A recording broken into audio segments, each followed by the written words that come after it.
राजा परीक्षित को मेरे भागवत प्रेमियों सुखदेव स्वामी सुना रहे हैं कथा। सुखदेव स्वामी ने राजा परीक्षित से कहा, राजन हमारे जो भारत की भूमि है ना, भारत की भूमि मेरे भाइयों पूरे विश्व से पवित्र है। भारत की भूमि क्यों? क्योंकि आपने देखा होगा, आप सभी भक्तों ने देखा होगा, जिस प्रकार से माता के पूरे शरीर में, माँ के पूरे शरीर में संतान के लिए सबसे ज्यादा सुख होता है उसकी गोद में। और उसी प्रकार से हमारा भारतवर्ष जो है ना, ये मेरे भागवत प्रेमियों माता की गोद के समान है। इसलिए हमारे संतों ने हमारे भारतवर्ष को क्या कहा गया? भारत माता। आप लोगों ने सुना पूरी दुनिया में किसी देश को कहा जाता होए माता? सुना कभी? अमेरिका माता, रूस माता, जापान माता, कभी सुनो? हो ही नहीं सकता, क्योंकि हमारा भारतवर्ष ही ऐसा है जिसको कहा जाता है भारत माता। एक बार जयकारा लगा दिए सही भक्तजन, बोलिए भारत माता की। तो सुखदेव स्वामी बोले, राजन एक तो सबसे बड़ो सौभाग्य यह है जो हमें तुम्हें मिला भारत की भूमि पर जन्म, भारत की भूमि पर। दूसरा सौभाग्य जो भगवान ने हमें तुम्हें मेरे भाइयों मनुष्य का शरीर दे दिया। सुखदेव स्वामी ने कहा राजा परीक्षित से, सुनिए राजन, जिस प्रकार से तू हस्तिनापुर का राजा है और इसी प्रकार से हमारे इस भारतवर्ष में पहले भी मेरे भागवत प्रेमियों अनेक राजा हुए हैं। आइए थोड़ी सी चर्चा सही भक्त श्रवण करेंगे। क्या कहा है? ए जी पावन परम पवित्र औ महान विचित्र नाम रजधानी, औ नगर अयोध्या धाम रे के शोभा है लासानी।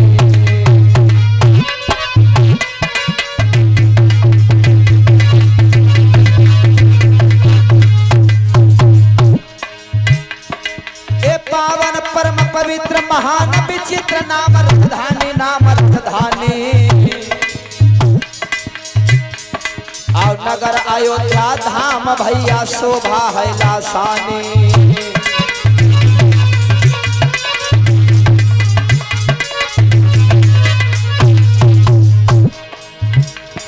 ए माया अरबो खरबो, आर माया अरबो खरबो सुखी बिन सर्व प्रजा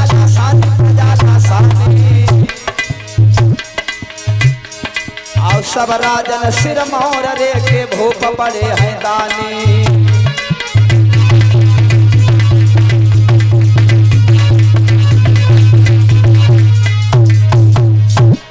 सुखदेव स्वामी कहने लगे, सुनो राजन, आरे कछुनाई दोष दोष कर बना को, आरे भैया कर्म लिखे केरी बात, आरे कछुनाई दोष रानी के कई को, आरे राम कल खोए हरो बनवास।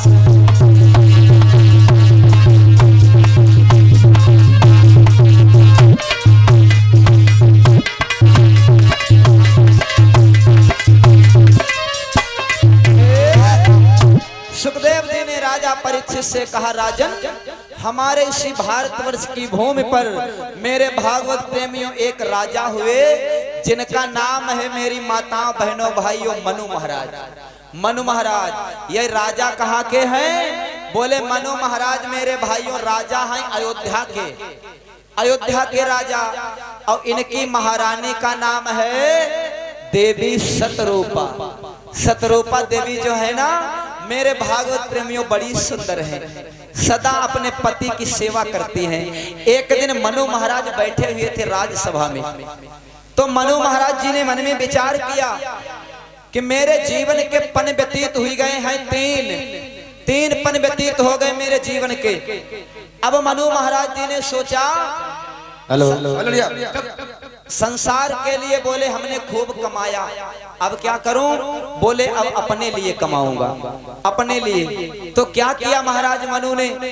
महाराज मनु के मेरे भाइयों दो पुत्र हैं, जिनका नाम है महाराज प्रियव्रत और छोटे पुत्र का नाम है महाराज उत्तानपाद। अपने दोनों पुत्रों को बुलाया मनु महाराज जी ने। और जैसे मेरे भागवत प्रेमियों दोनों पुत्र पहुंचे जाकर के सभा में, तो मनु महाराज को जाकर के उत्तानपाद जी ने प्रणाम किया। प्रणाम और कहने लगे, पिताजी कहिए हमें सभा में आपने क्यों बुलाया, क्यों बुलाया? जैसे मेरे भाइयों पुत्र ने किया अपने पिता को प्रणाम, अब पिता ने आशीर्वाद दे दिया, आयुष्मान भव, कल्याण हो पुत्र। और आप सभी लोग जितने लोग बैठे मेरे भाइयों कथा सुन रहे हो, खासकर नौजवान पीढ़ी और जो छोटे छोटे लड़का बैठे, छोटे छोटे लड़का सुनो, तुम्हारे सबके काम की बात। हेलो हेलो हेलो हेलो कब एक खपड़ी में किल्ला गुस्सा जा महट डारे जी ससुरे भैया जिया मरु चुप्पे बैठा जइया ससुरे कहिया गुगुरी लइते नाई आईबा, कहिया भैया हमार आओ नाई भाई।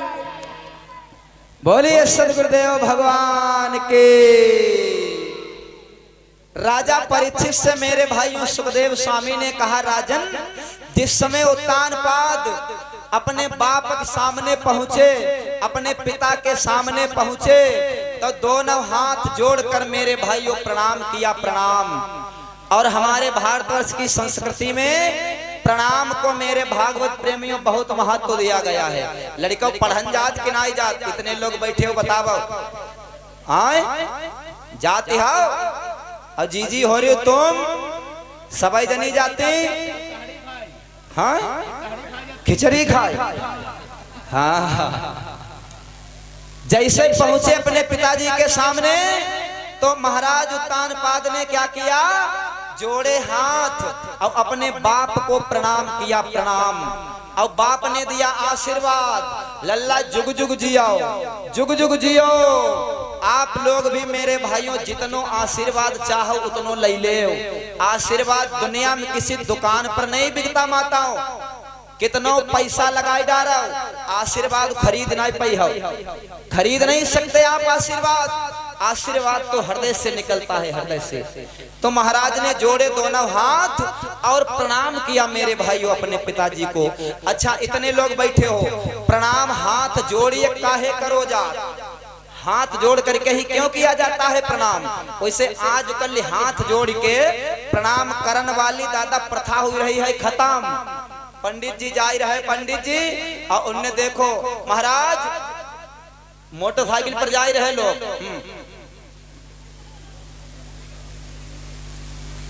क्या हो रहा है ये?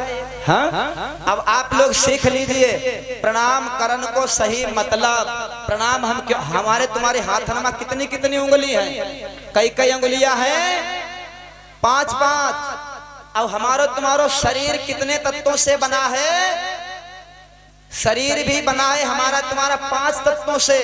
और हाथ में उंगलियां कितनी है? 5। अंगूठा जो है आकाश तत्व है, तर्जनी मेरे भागवत प्रेमियों अग्नि तत्व है, अग्नि तत्व। हाँ ये मेरे भागवत प्रेमियों भूमि तत्व, जल तत्व। 5 उंगलियां जो है 5 तत्वों का प्रतिनिधित्व करती हैं। और ज्यों ही मेरे भाइयों उंगलियों से उंगलियां मिली, उंगलियों से उंगलियां, तो 5 तत्व मेरे भाइयों जब मिलते हैं इस प्रकार से, और जो शरीर में हमारे 5 तत्वों का असंतुलन हो जाता है, असंतुलन, जिसके शरीर में अग्नि तत्व ज्यादा हो जाता है तो गैस बनने लगती है। गैस बहुत लोगों के सीने में बनने लगता है तेजाब, ये अग्नि तत्व के बढ़ जाने से होता है। और अगर बढ़ गया जल तत्व, पानी बढ़ गया, तो शरीर में मेरे भाइयों छा जाता है मोटापा, मोटापा छा जाता है शरीर में। इस प्रकार से प्रणाम करने से हमारे शरीर के मेरे भाइयों 5 तत्व संतुलन में रहते हैं। 5 तत्व, शरीर भी सुंदर रहता है, स्वस्थ रहता है मेरे भागवत प्रेमियों प्रणाम करने से। पहले राजा लोग 1000 वर्ष जीते थे, संत ऋषि मुनि मेरे भागवत प्रेमियों 10-10 हजार वर्ष जीते थे। हाँ क्यों? यही विज्ञान मेरे भागवत प्रेमियों भरा था हमारे भारतवर्ष में। लेकिन आजकल जो कोई सुनबो ही ना चाहा, आजकल जहां सुनाए रहा छज्जा ऊपर बयो बाजरो। हाँ लोग बड़े खुश, बहुत खुश। एक बात ध्यान में आई गई, सुन ले आप लोग। जिस समय मेरे भाइयों परीक्षित का विवाह हो रहा था ना, तब सब तो बड़े खुश, और भगवान कन्हैया मेरे भागवत प्रेमी बिल्कुल शांत खड़े चुपचाप।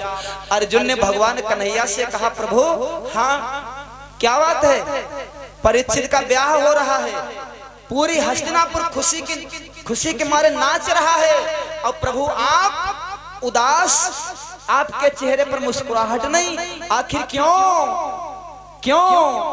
तो भगवान कन्हैया ने अर्जुन से कहा, अर्जुन द्वापर का चौथा चरण चल रहा है, और आगे जब कलयुग आ जाएगा ना, कलयुग, तो मैं कलयुग के प्राणियों की दशा, भगवान बोले देख देख करके मुझे चिंता हुई रही है। कलयुग के आदमी की दशा देख के भगवान कन्हैया बोले हमें चिंता हुई रही। अर्जुन बोले, प्रभु अब भाई द्वापर ही चल रहो, अब कलयुग के प्राणियों की दशा देख के आपको चिंता हुई रही? भगवान बोले हाँ। तो अर्जुन ने कहा, प्रभु दुई एक बात है हमहु को बताई दे कि कलयुग का प्राणी कैसा होगा।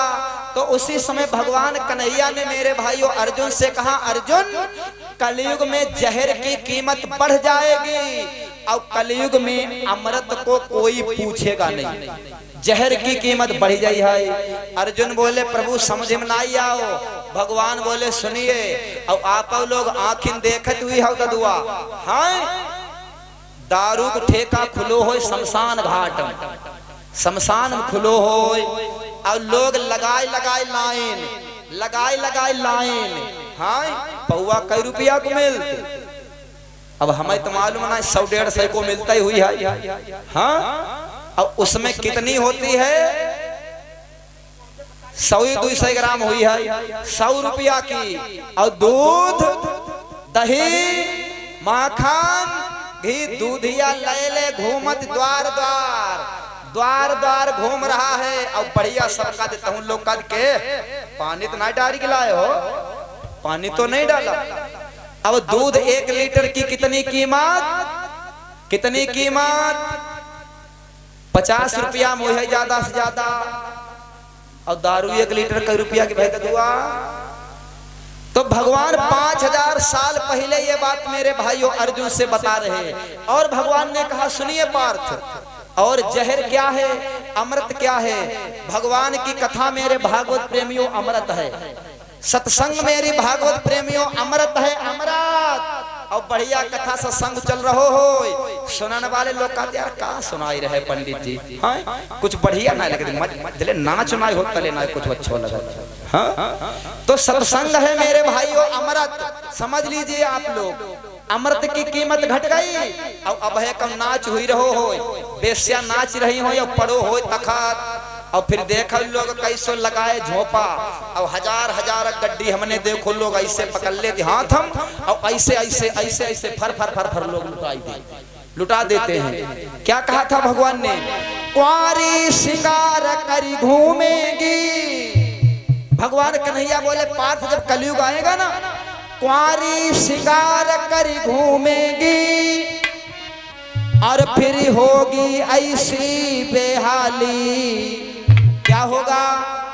अरे पति बिरतन को मान नहीं, और बेसन की खीर भरी थाली। भगवान बोले, पार्थ कलयुग में कुंवारी कन्याएं श्रृंगार करने लगेंगी, श्रृंगार। मेरी माताओं, अभी गांव का माहौल बहुत बढ़िया है, और भाइयों शहर में जाके देख ले, और बड़े बूढ़े लोग ऐसो पहनावा देख के आंखें बंद कर ली है। ये 5000 साल पहले भगवान कृष्ण बता रहे हैं मेरी माता बहनों भाइयों अर्जुन को। और क्या कहा? बोले पति बिरतन को मान नहीं, घर की नारी को मान नहीं। हाँ, कपड़ा निकाल के टांग दे खुटिया पर, और घर वाले ने सोची 2-3 दिन के हैं पहन दे, लाभ आज इन्हें धो के कर दे साफ। और जैसे साफ करने के लिए उतारे तो पहले जेब में चेक कर ले, 150 रुपया परे हो, फायदा का छट जाए। जेब में डाला हाथ, 100-200 पाई गए, निकाल के धल धो दिए कपड़े। और भैया ने जैसे देखो के कपड़ा तुमने धोए, पैसा मिले 200 रुपया। घरवाली बोली हाँ मिले, ला घरवाली जो 50 बेचारी निकाल ले, हाँ बयू ले लो, वो भी ले लो, तो भगवान बोले पतिव्रतन को मान नहीं, और बेसन की खीर भरी थाली, बेस्याएं नाच रही हो और लोग हजारन लुटाई दे, हजारन, हाँ हजारन लुटाई और जहाँ जात नाच देखन, और ऐसे 1000 रुपया 100 रुपया 200 रुपया तीसरे दिन अपने घर वाले ने दे रहा हूँ, तीसरे दिन। और मेरे भागवत प्रेमियों इतना प्रेम करेंगी, इतना प्रेम करेंगी, तुम्हारी जिंदगी मेरे भाइयों स्वर्ग हो जाएगी, स्वर्ग हो जाएगी।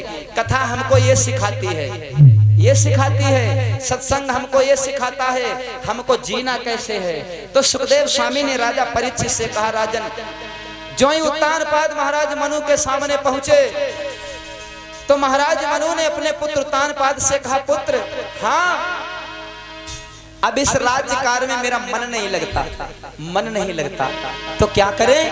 अरे परबस राज सुतहि तब दीना,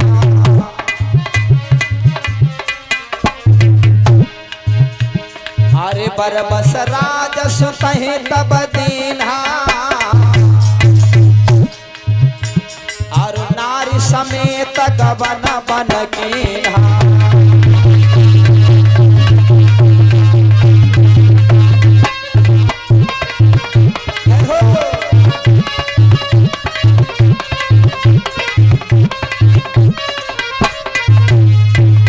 महाराज मनु ने अपने पुत्र से कहा, पुत्र अब ऐसा करो, अब जो राज्य कार्य संभालो तुम, और अब मैं जाऊंगा भगवान का भजन करने के लिए, मुझे अब प्रभु का भजन करने जाना है। महाराज मनु ने सोचा कि 2 लड़का हमारे पैदा भय, 2 संतान प्रियव्रत और उत्तानपाद, लेकिन मनु महाराज जी ने सोचा अब एक ऐसी संतान पैदा करूंगा, ऐसी संतान पैदा करूंगा जो मेरे जीवन का कल्याण कर दे, जो मेरे जीवन का उद्धार कर दे, उद्धार कर दे। तो अब ऐसी संतान कैसे मिले, कैसे मिलेगी? तो आप लोग जानते हो दुनिया में आपको जितनी ब्रांडेड चीज चाहिए हो ना, जितनी अच्छी क्वालिटी की चीज चाहिए हो, तो मेरे भाइयों उसकी उतनी ही कीमत अदा करनी पड़ती है। अच्छी क्वालिटी की चीज तब मिलेगी। तो महाराज मनु ने सोचा अब क्या करूं मैं, ऐसी संतान मेरे घर में कैसे आए जिससे जो मेरा कल्याण